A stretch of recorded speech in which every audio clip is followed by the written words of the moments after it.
आप सभी को पता है कि जो बैक्टीरिया है वो प्रोकैरियोटिक ऑर्गेनिज्म है और इनमें जो रिप्रोडक्शन होता है वो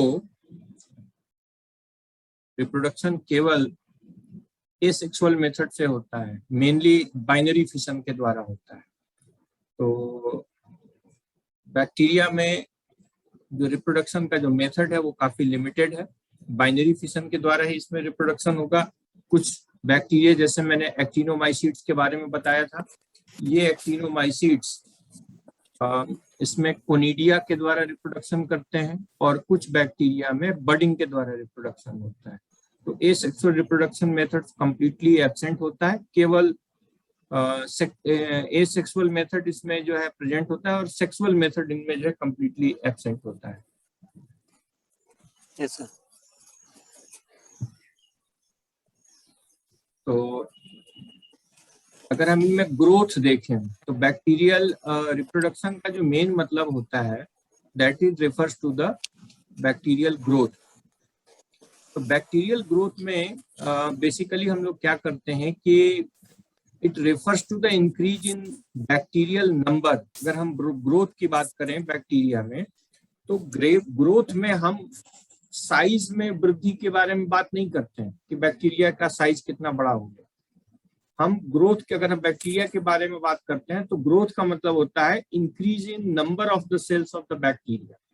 ठीक, तो बैक्टीरिया का ग्रोथ उसके साइज में वृद्धि से हम उसको नहीं आंकते हैं, बल्कि बैक्टीरिया के ग्रोथ को उसमें नंबर ऑफ सेल डिवीजन कितना हुआ, उनकी संख्या कितनी बढ़ी, इससे हम लोग उसके ग्रोथ को नापते हैं। बैक्टीरिया में जैसा कि मैंने पहले बताया कि जो रिप्रोडक्शन होता है वो जनरली बाइनरी फिशन के द्वारा रिप्रोडक्शन होता है, जिसमें से कि एक बैक्टीरिया की सेल एमाइटोटिकली 2 सेल में डिवाइड हो जाती है। आप ये देखिए, ये बाइनरी फिशन जिसमें कि एक बैक्टीरिया से 2 बैक्टीरिया सिंपल सेल डिवीजन के द्वारा कन्वर्ट हो जाते हैं। फिर ये प्रोसेस रिपीट होती रहती है। कुछ बैक्टीरिया में क्या होता है कि बडिंग के द्वारा जो है रिप्रोडक्शन होता है। बडिंग में क्या होता है कि ये देखिए पेरेंट सेल है, इसमें एक आउटग्रोथ डेवलप हुई। ठीक है, आउटग्रोथ डेवलप हुई और वो जो आउटग्रोथ होती है वो साइज में बड़ी होती चली जाती है। ये जो आउटग्रोथ है ये साइज में बढ़ती चली गई, ये देखिए और बड़ी होती चली गई और फाइनली ये टूट के अलग हो जाती है पेरेंट सेल से। तो ये जो आउटग्रोथ डेवलप होती है, इस आउटग्रोथ को ही हम लोग क्या कहते हैं, बड बोलते हैं। ये क्या है, बड। और ये बड साइज में बड़ी होती चली जाती है। इस बड के अंदर पेरेंट सेल का एक न्यूक्लियस ट्रांसफर होता है, प्रोटोप्लाज्म ट्रांसफर होता है और ये जो सेल जो है पिंच ऑफ हो जाती है। पिंच ऑफ मतलब जैसे बुलबुला अलग होता है वैसे ही ये टूट करके अलग हो जाती है। और ये कब अलग होती है, जब इसका साइज लगभग पेरेंट सेल के बराबर होता है। तो इस तरीके से ये जो डॉटर सेल होती है फिर बडिंग करने लगती है। तो ये प्रोसेस रिपीट होता चला जाता है। ठीक है, बाइनरी फिशन में सेल वॉल फॉर्मेशन होता है, उसके बाद 1 से 2 सेल बनती हैं। और बडिंग में सेल वॉल फॉर्मेशन नहीं होता है, बल्कि सेल पिंच ऑफ हो जाती है। पिंच ऑफ का मतलब जैसे आप आटा गूंथते हैं और आटा गूंथने से एक लोई निकालते हैं ना, लोई को पिंच ऑफ कर लेते हैं रोटी बनाने के लिए, वैसे ही इसमें जो डॉटर सेल होती है पेरेंट सेल से पिंच ऑफ होकर अलग होती है। तीसरा जो मेथड होता है बैक्टीरिया में रिप्रोडक्शन का, दैट इज फाउंड इन एक्टिनोमाइसीट्स। जब हमने एक्टिनोमाइसीट्स पढ़ाया था तो उसमें ये आपको बताया था कि इसमें कोनिडियोफोर्स होते हैं और कोनिडियोफोर्स जो है चेन ऑफ कोनिडिया बियर करते हैं अपने साथ। जो है कोनिडिया की पूरी एक चेन है, आप देख सकते हैं पूरी कोनिडिया की एक चेन चली जा रही है और ये जो है जो चेन बनती है, इनके जो फिलामेंट होते हैं, फिलामेंटस बैक्टीरिया होते हैं एक्टिनोमाइसीट्स, इनके फिलामेंट के टिप पर बनता है। तो ये 3 कॉमन मेथड हैं बैक्टीरिया में रिप्रोडक्शन के। अब आते हैं बैक्टीरिया में सेल डिवीजन या बाइनरी फिशन किस तरीके से होता है। ठीक, ये डायग्राम आप यहाँ पर देख सकते हैं कि ये नंबर 1 क्या है, this is the parent cell. ठीक, सेल डिवीजन से पहले तो पेरेंट सेल में नॉर्मल सेल वॉल, कैप्सूल, एक प्रोटोप्लाज्म और साइटोप्लाज्म के कुछ कंपोनेंट्स होते हैं। जब सेल डिवीजन होने लगता है, दिस इज द ए, जब सेल डिवीजन होने लगता है तो उस केस में क्या होता है कि जो पेरेंट सेल होती है वो धीरे धीरे अपना साइज बड़ा करती है। Parent cell increases in size, सब साइज बड़ा होगा, सेल वॉल भी बड़ा होगा, उसके प्रोटोप्लाज्म भी बड़ा होगा, ओवरऑल सेल वॉल्यूम बड़ा होगा, और सेल के सेंटर में सबसे पहले एक नॉच डेवलप हो जाता है। ये दिख रहा है, ये नॉच है ना, नॉच डेवलप होना शुरू हो जाता है। ठीक है, सेल के सेंटर में नॉच डेवलप होता है, और इसी नॉच, ये नॉच जो है सेंटर की तरफ ग्रो कर रहा है, ऊपर से नीचे और नीचे से ऊपर की तरफ ग्रो करने लगता है। ठीक है, इसी दौरान क्या होता है कि ये देखिए, ये जो दो नॉच है और ये जो रेड कलर का ये क्रोमोजोम है, इसमें देखिए जो क्रोमोजोम है एक नॉच से, कि नॉच के एक किनारे अटैच है, और इस क्रोमोजोम में रेप्लिकेशन शुरू हो जाता है ना। एक क्रोमोजोम पिंक कलर का, जो डॉटर क्रोमोजोम बन रहा है वो ब्लू कलर का। तो ये क्या हो रहा है, सेल जैसे साइज में ग्रो करती है वैसे ही सेंटर में एक नॉच डेवलप होता है। फिर इसका जो क्रोमोजोम होता है वो एक से दो क्रोमोजोम में डिवाइड होता है, यानी डुप्लीकेट हो जाता है, और मेम्ब्रेन पर अटैच हो जाता है। ये देखिए यहाँ पर एक से दो क्रोमोजोम हो गए और दोनों क्रोमोजोम अलग अलग सेल्स में चले गए। इसी दौरान ये जो नॉच था ये साइज में बड़ा होने लगता है, ऊपर से नीचे की और नीचे से ऊपर की ओर बढ़ना शुरू हो जाता है। ठीक, ये भी आप लोगों को दिखाई दे रहा है। और ये नॉच ग्रो करते करते, ये नॉच क्या है वास्तव में, it is the extension of the cell wall, it is the extension of the cell wall and plasma membrane, plasma membrane और सेल वॉल का एक्सटेंशन हो रहा है। फिर नेक्स्ट स्टेज में देखेंगे कि अल्टीमेटली ये जो दोनों नॉच थे, ये नॉच आपस में जुड़ जाते हैं, मिक्स हो जाते हैं यहाँ पर।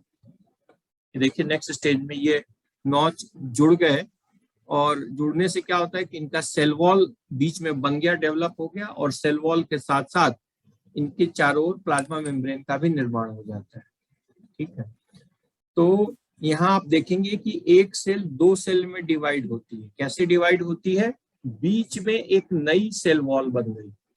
और नई सेल वॉल कब बनती है, नई सेल वॉल तब बनती है जब डॉटर क्रोमोजोम्स, यानी जो पेरेंटल क्रोमोजोम है वो दो डॉटर क्रोमोजोम में डिवाइड हो जाए, प्लस जो पेरेंटल साइटोप्लाज्म है वो भी दो अलग अलग डॉटर सेल्स में डिवाइड हो जाए। जब क्रोमोजोम डिवाइड हो गए, साइटोप्लाज्म डिवाइड हो गए, अब जो है ये जो सेल वॉल है वो ऊपर से नीचे ग्रो करता है, और सेल वॉल ही पेरेंट सेल को दो डॉटर सेल में डिवाइड कर देता है। फाइनली क्या होता है कि इन दोनों के बीच में प्लाज्मा मेम्ब्रेन भी, यानी जो सेल वॉल थी, सेल वॉल के अगल बगल दोनों, और ये जो पिंक कलर का दिखाई दे रहा है, नई प्लाज्मा मेम्ब्रेन भी सिंथेसाइज हो जाती है, और कंप्लीटली सेल दो डॉटर सेल में डिवाइड होता है। जनरली जो डॉटर सेल्स होते हैं वो दोनों एक दूसरे से सेपरेट हो जाते हैं, लेकिन कुछ स्पीसीज में क्या होता है कि ये जो डॉटर सेल्स हैं कुछ जेनरेशन तक एक दूसरे के साथ अटैच ही रहते हैं, यानी एक चेन ऑफ सेल्स बनती चली जाती है। ठीक, तो इस तरीके से बाइनरी फिशन के द्वारा जनरली जो बैक्टीरिया में जो सेल डिवीजन होता है वो बाइनरी फिशन के द्वारा सेल डिवीजन होता है, और इसी के द्वारा सेल की संख्या बढ़ती चली जाती है, और सेल की संख्या के बढ़ने को ही हम बैक्टीरियल ग्रोथ बोलते हैं। ग्रोथ का मतलब आकार में बड़ा नहीं होना। अगर हम ह्यूमन बींग्स या प्लांट्स के ग्रोथ के बारे में बात करें तो ग्रोथ में क्या होता है कि छोटा बच्चा होगा, फिर उससे बड़ा होगा तो एडोलसेंट स्टेज में आएगा, फिर एडल्ट स्टेज में आएगा, फिर जो है ओल्ड एज में आएगा, तो दैट इज कॉल्ड ग्रोथ। तो ये जो ग्रोथ स्टेज है ये यूकैरियोटिक ऑर्गेनिज्म के लिए हम लोग जनरली यूज करते हैं, खासतौर पे जो मल्टी सेलुलर ऑर्गेनिज्म। ठीक है, कि यंग वन से लेकर के ओल्ड वन तक का जो लाइफ साइकिल होता है दैट इज कॉल्ड ग्रोथ। लेकिन बैक्टीरिया के केस में हम ग्रोथ किसको कहते हैं, increase in number of the cells in a colony और इन ए कल्चर और इन ए मीडियम। ठीक, तो यहाँ पर थोड़ा अंतर है ग्रोथ के कॉन्सेप्ट में बैक्टीरिया में और बाकी अदर ऑर्गेनिज्म में। फिर नेक्स्ट टॉपिक आता है जनरेशन टाइम। जनरेशन टाइम क्या होता है, the time required for a cell to divide is called generation time. Bacteria की एक सेल को डिवाइड होने में जितना टाइम लगता है उसको हम जनरेशन टाइम कहते हैं, अथवा दूसरे शब्दों में कि बैक्टीरिया में कोई, अब जनरली इंडिविजुअल बैक्टीरिया तो डिवाइड करता नहीं है, बैक्टीरिया एक ग्रुप में रहता है जिसको हम लोग बोलते हैं कॉलोनी, है ना। बैक्टीरिया एक ग्रुप में रहते हैं जिसको हम लोग बोलते हैं कॉलोनी, या बैक्टीरिया की एक पॉपुलेशन होती है। तो जितनी देर में बैक्टीरिया की पॉपुलेशन डबल हो जाती है उसको हम लोग जो है जनरेशन टाइम बोलते हैं। ठीक है, कितनी देर में बैक्टीरिया की कॉलोनी डबल हो गई, या बैक्टीरिया का पॉपुलेशन डबल हो गया, या एक बैक्टीरिया 2 बैक्टीरिया में कन्वर्ट हो गया, जितनी देर में कन्वर्ट होता है उसको हम लोग जनरेशन टाइम बोलते हैं।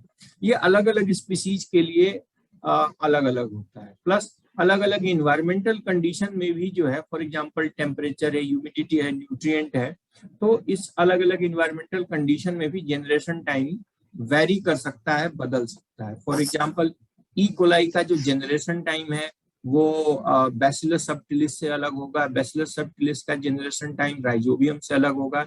राइजोबियम का जनरेशन टाइम माइकोबैक्टीरिया से अलग होगा। प्लस ये किस इन्वायरमेंटल कंडीशन में, आगे के टॉपिक में। तो आते हैं हम लोग जनरेशन टाइम पर। जनरेशन टाइम में हमने आपको बताया कि जनरेशन टाइम का मतलब ये होता है कि एक बैक्टीरिया 2 में कितने टाइम में, कितने समय में डिवाइड होता है, या बैक्टीरियल पॉपुलेशन कितने टाइम में दुगना हो जाती है, डबल हो जाती है, या कोई बैक्टीरियल कॉलोनी कितने टाइम में डबल हो जाती है। जनरली जो बैक्टीरिया का जो जनरेशन टाइम होता है 1 to 3 आवर्स होता है। 1 से 3 घंटे में जनरली जो बैक्टीरिया होते हैं उनकी संख्या डबल हो जाती है। कुछ बैक्टीरिया ऐसे होते हैं जिनको 24 घंटे या और ज्यादा टाइम भी लगता है। ठीक, अगर हम बैक्टीरिया का जो सेल डिवीजन है, यानी जो बाइनरी फिशन है, ये कंटिन्यूअसली होते जाने दें, यानी कि कोई भी एक्सटर्नल फैक्टर उसके ऊपर इन्वॉल्व ना हो, और all growth conditions are suitable for the growth of bacteria और cell division of the bacteria, तो हम देखेंगे कि बहुत अधिक संख्या में ये बैक्टीरिया जो है प्रोड्यूस हो सकते हैं। आप अगर देखें तो ई कोलाई जो बैक्टीरिया होता है, ई कोलाई सबसे कॉमन बैक्टीरिया, इसका जो डबलिंग टाइम है या जो जनरेशन टाइम है वो 20 मिनट्स है। यानी हर 20 मिनट में एक बैक्टीरिया 2 बैक्टीरिया में कन्वर्ट हो जाएगा। यानी बाइनरी फिशन के द्वारा ई कोलाई 20 मिनट के अंदर 1 से 2 में कन्वर्ट हो जाएगा। तो इस तरह से अगर हम देखें तो 20 जनरेशन के बाद, यानी फर्स्ट जनरेशन में 1 से 2, 20 जनरेशन में एक सेल से 1 मिलियन से भी ज्यादा सेल्स बन जाएंगे। आप सोच लीजिए, यानी कि फर्स्ट जनरेशन का मतलब एक बैक्टीरिया 2 में डिवाइड हुआ, सेकेंड जनरेशन का मतलब 2 से 4 में डिवाइड हुआ, फिर थर्ड जनरेशन 4 से 8 में डिवाइड हुआ। तो अगर ये प्रोसेस करते रहे लगातार और environmental condition, growth condition suitable बनी रहे, तो जस्ट 20 जनरेशन में इनके सेल्स की संख्या 1 मिलियन से भी ज्यादा हो जाएगी, और इसको केवल लेस देन 7 आवर्स टाइम लगेगा।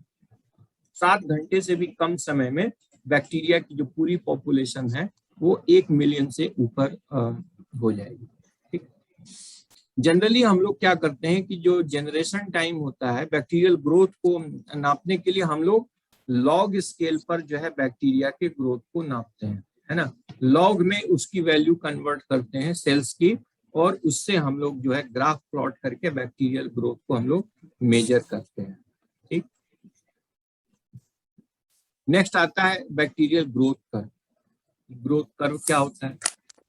तो जो पॉपुलेशन ग्रोथ होती है बैक्टीरिया की, उसको एनालाइज करने के लिए हम लोग जो है बैक्टीरियल ग्रोथ कर्व को प्लॉट करते हैं।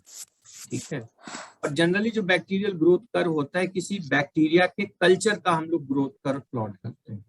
जैसा कि आप सभी को पता है कि जितने भी बैक्टीरिया होते हैं इनमें बाइनरी फिशन के द्वारा ग्रोथ होती है, और उसका अगर हम प्लॉट लें, प्लॉट किसके लिए, एक एक्स एक्सिस पर हम जो है टाइम को प्लॉट करें, और वाई एक्सिस पर अगर हम जो number of the living cells हैं उसका अगर लॉग लें, उसकी वैल्यू को हम अगर लॉग में कन्वर्ट करें, उसको हम अगर प्लॉट करें, तो हम देखेंगे कि हमें bacterial growth curve plot bacterial growth curve प्राप्त होता है। ठीक, तो एक्स एक्सिस पर टाइम और वाई एक्सिस पर जो number of the living cells, कितनी संख्या है लिविंग सेल्स की, उसका लॉग वैल्यू, उसको हम लोग जो है बैक्टीरियल ग्रोथ कर्व पे प्लॉट करते हैं। तो हम देखते हैं कि हमें बैक्टीरिया के ग्रोथ कर्व में 4 डिस्टिंक्ट फेजेस मिलते हैं। कितने फेज मिलते हैं?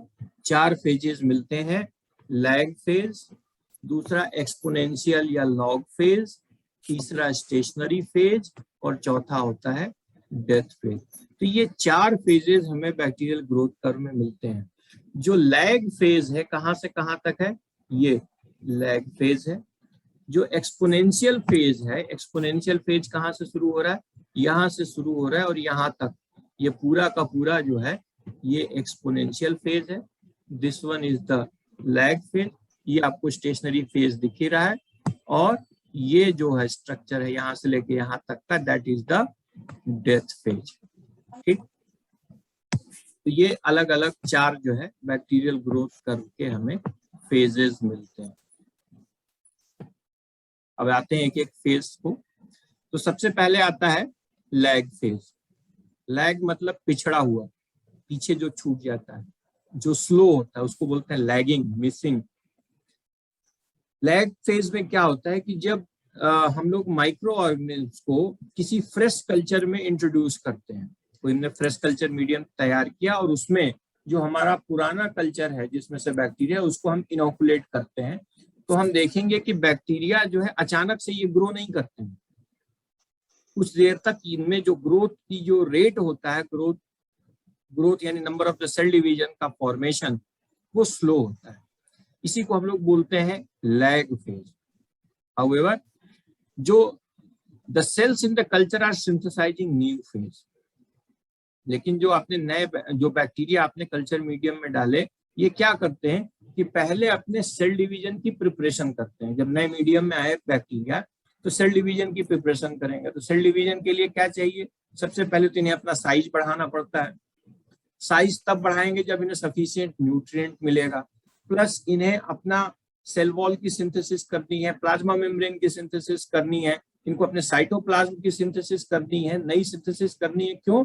क्योंकि जो एक्स्ट्रा सिंथेसिस होगी वही डॉटर सेल में जाएगी, प्लस इनको अपना डीएनए भी रेप्लिकेट करना होता है। तो जो डीएनए रेप्लिकेट करेंगे तो जो डॉटर सेल बनेगी उसी में तो नया डीएनए जाएगा। तो डीएनए रेप्लिकेशन के लिए एंजाइम्स चाहिए। सारे प्रोसेस के लिए इनको न्यूट्रिएंट्स चाहिए प्लस एंजाइम्स चाहिए। न्यूट्रिएंट इन्हें मीडियम से मिलता है और ग्रोथ के लिए जो एंजाइम इन्हें खुद सिंथेसिस करनी पड़ती है। तो इस वजह से शुरू में जो बैक्टीरियल ग्रोथ होता है वो बड़ा स्लो होता है। इसी को हम लोग बोलते हैं लैग फेज, क्योंकि इसमें बैक्टीरिया सिंथेसिस शुरू करता है, सेल डिवीजन की तैयारी शुरू करता है।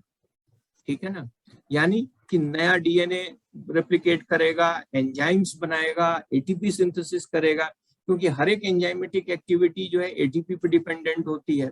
प्लस नए नए राइबोसोम्स बनाएगा, साइटोप्लाज्म के लिए एक्स्ट्रा साइटोप्लाज्म बनाएगा। इस वजह से यहाँ पर क्या होता है कि जो ग्रोथ होती है वो स्लो होती है।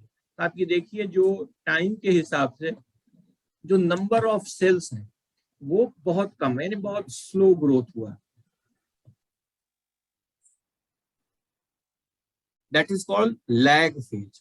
फिर आता है लॉग फेज या एक्सपोनेंशियल फेज। ये देखिए, ये जो फेज जा रहा है यहां से, जो एक्सपोनेंशियल फेज या लॉग फेज होता है, इसमें बैक्टीरिया मैक्सिमम रेट से सेल डिवीजन करता है। बैक्टीरिया क्या करता है, मैक्सिमम रेट से सेल डिवीजन करता है। क्यों?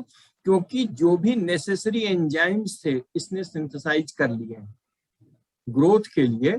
जो मैक्सिमम पॉसिबल ग्रोथ किसी बैक्टीरिया में जो हो सकती है, उस ग्रोथ फेज को ये बैक्टीरिया लॉग फेज में अटेन करता है। और इसका जो ग्रोथ होता है वो जियोमेट्रिकल फॉर्मेशन में होता है, यानी 2 से 4, 4 से 8, ये जो मैंने आपको बताया, that is called the geometrical growth form.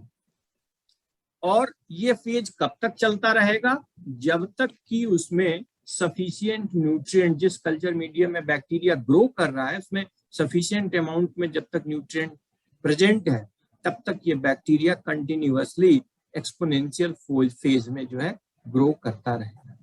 ठीक, जनरली जब हम बायोकेमिकल या फिजियोलॉजिकल स्टडी करते हैं बैक्टीरिया की, या बैक्टीरिया का जब हम नया कल्चर लेते हैं, यानी एक कल्चर से हमें दूसरा कल्चर तैयार करना है, उस केस में हम कोशिश यही करते हैं कि हम नया कल्चर तभी लें जब बैक्टीरिया एक्सपोनेंशियल या लॉग फेज ग्रोथ में हो। या अगर हमें बैक्टीरिया का कोई बायोकेमिकल या फिजियोलॉजिकल एक्सपेरिमेंट परफॉर्म करना है, तब भी हम कोशिश यही करते हैं कि जो बैक्टीरिया हम लें अपने एक्सपेरिमेंट के लिए वो बैक्टीरिया तब लें जब वो अपने ग्रोथ के लॉग फेज में हो। ठीक, लॉग फेज को ही हम बैलेंस्ड ग्रोथ बोलते हैं। क्या बोलते हैं? बैलेंस्ड ग्रोथ बोलते हैं, क्योंकि इसमें जो सेल डिवीजन होता है या जो सेलुलर कंस्टिट्यूएंट्स यानी जैसे एंजाइम्स हैं, प्रोटीन्स हैं, जो लिपिड सिंथेसिस हैं, इनके सिंथेसिस का जो रेट होता है वो फिक्स्ड होता है। फॉर एग्जाम्पल, कई बैक्टीरिया हमें एंजाइम के लिए यूज करते हैं। बैक्टीरिया कई तरह के एंजाइम्स बनाते हैं, कई प्रोडक्ट्स बनाते हैं, तो उन प्रोडक्ट्स को हम जो है क्या करते हैं, तभी अचीव करते हैं। उन प्रोडक्ट्स को प्राप्त करने के लिए हम बैक्टीरिया को क्या करते हैं कि बैक्टीरिया अपने लॉग फेज के ग्रोथ में आ जाए, क्योंकि उसी फेज में बैक्टीरिया एक बैलेंस्ड ग्रोथ करता है। ठीक, कई बार क्या होता है कि बैक्टीरिया में कुछ इन्वायरमेंटल कंडीशन की वजह से या न्यूट्रिएंट लेवल चेंज करने से अनबैलेंस ग्रोथ की कंडीशन आ जाती है। तो जो अनबैलेंस ग्रोथ की कंडीशन आती है, इसमें क्या होता है कि जो सेल सिंथेसिस कंपोनेंट होते हैं, जो रेट होता है सेल सिंथेसिस का, सेल कंपोनेंट के सिंथेसिस का, वो रेट चेंज हो जाता है, बैलेंस नहीं रहता है, यानी कम ज्यादा या ज्यादा कम, ज्यादा से कम हो सकता है या कम से, जो पहले रेट चल रहा है उससे बढ़ भी सकता है और अथवा उससे कम हो सकता है। तो दो तरह के जो है एक्सपेरिमेंट हम देख सकते हैं इसमें अनबैलेंस ग्रोथ में। एक शिफ्ट अप एक्सपेरिमेंट होता है और दूसरा शिफ्ट डाउन एक्सपेरिमेंट होता है। शिफ्ट अप एक्सपेरिमेंट कब होता है, एक्सपीरियंस कब होता है बैक्टीरिया के ग्रोथ में? शिफ्ट अप कंडीशन तब आती है जब when a culture is transferred from nutritionally poor medium to a rich one, यानी कि जब न्यूट्रिशनली पुअर मीडियम है उससे अगर हम बैक्टीरिया को किसी रिच मीडियम में ट्रांसफर करते हैं तो ग्रोथ में हमें शिफ्ट अप दिखाई देती है, यानी पहले से ग्रोथ और तेज हो जाती है। शिफ्ट डाउन कब होती है? जब हम बैक्टीरिया जिस ग्रोथ में, जिस स्टेज में ग्रो कर रहा है, यानी जिस एक्सपोनेंशियल फोज में ग्रो कर रहा है, उसमें से हम कुछ बैक्टीरिया निकाल के न्यूट्रिएंट पुअर मीडियम में अगर हम डाल लेते हैं तो फिर बैक्टीरिया के ग्रोथ में हमें कमी दिखाई देती है, बैक्टीरियल ग्रोथ स्लो हो जाता है। तो इस तरह की ग्रोथ को हम लोग अनबैलेंस्ड ग्रोथ कहते हैं। ठीक, नेक्स्ट आता है स्टेशनरी फेज।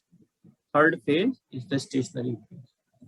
जब हम किसी बैक्टीरिया को किसी क्लोज्ड सिस्टम में ग्रो करते हैं, किस सिस्टम में? क्लोज्ड सिस्टम का मतलब कि इनिशियल न्यूट्रिएंट की मात्रा फिक्स है, उसमें हम ना न्यूट्रिएंट ऐड कर रहे हैं ना उसमें से कुछ निकाल रहे हैं, तो ऐसे सिस्टम को हम लोग कहते हैं closed system. For example batch culture, जब हम कल्चर सिस्टम पढ़ाएंगे तो हम बताएंगे बैच कल्चर क्या होता है।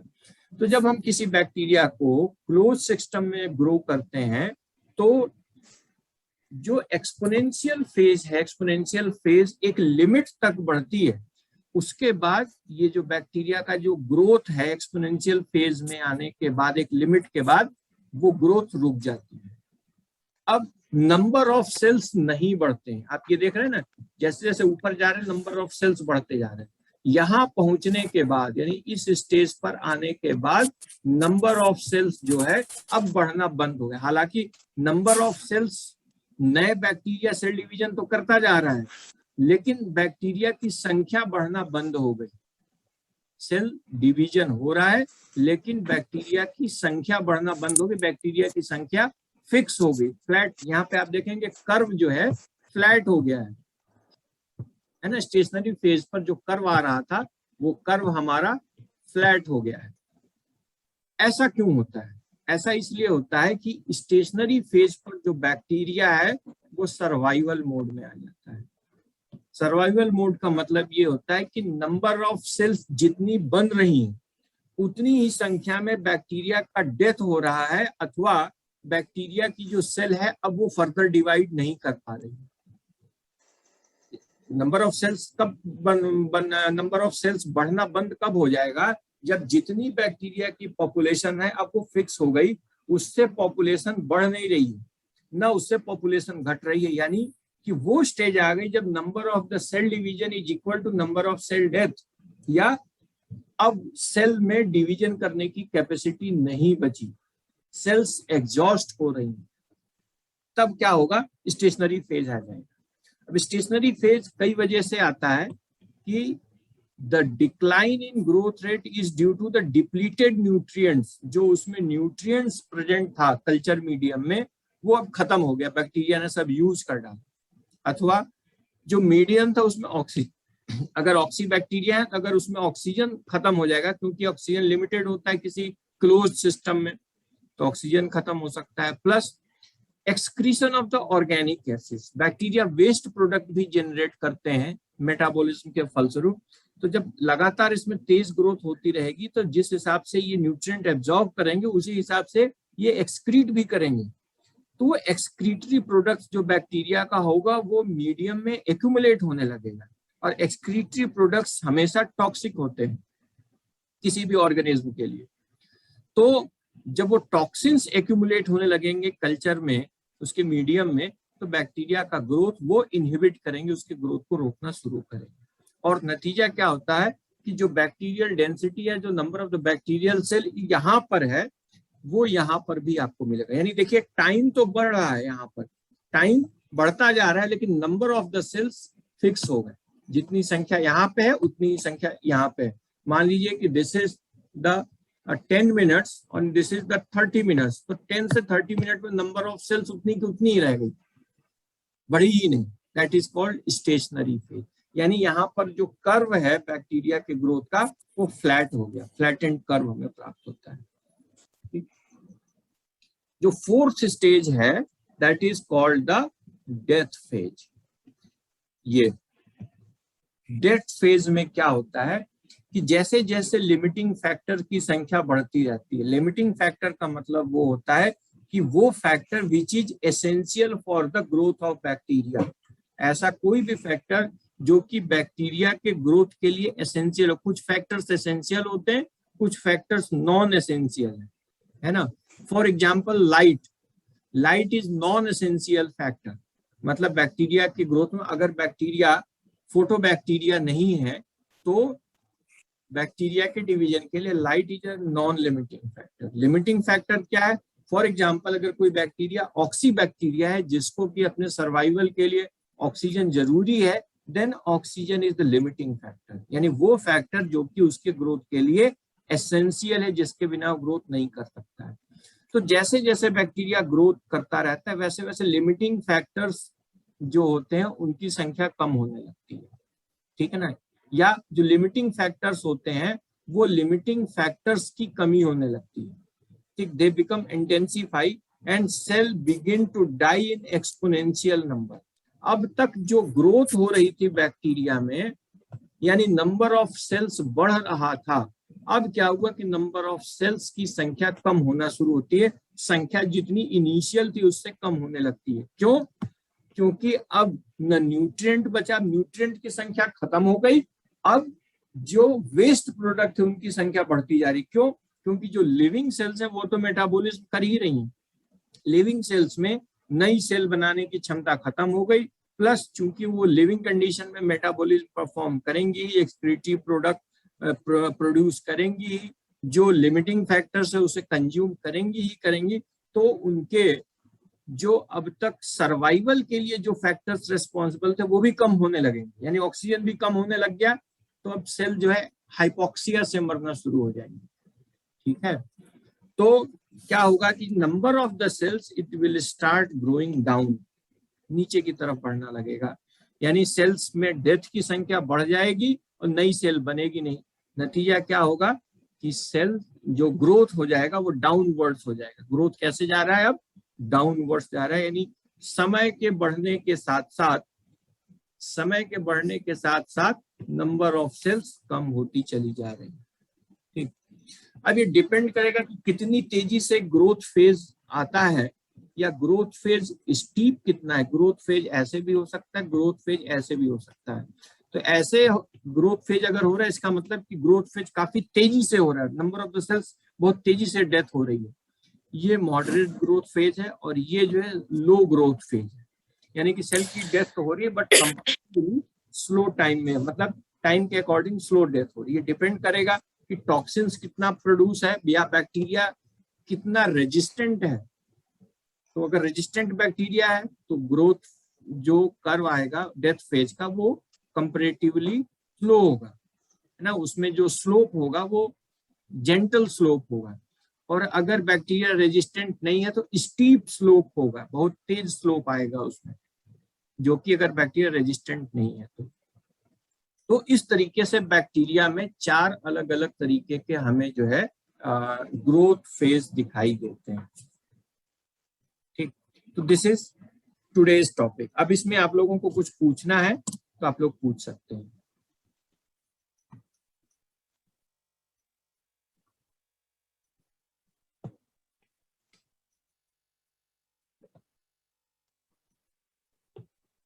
कोई question?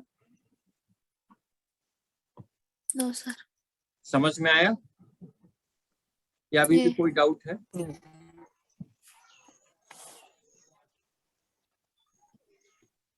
Om Prakash, yes sir. समझ में आ गया? Yes sir. कितने फेज में ग्रोथ करना है?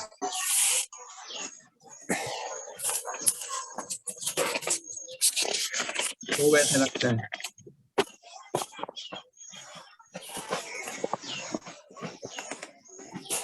बैक्टीरिया में जो डिवीजन है कितने तरीके से होता है? 3। 3 तरीके से।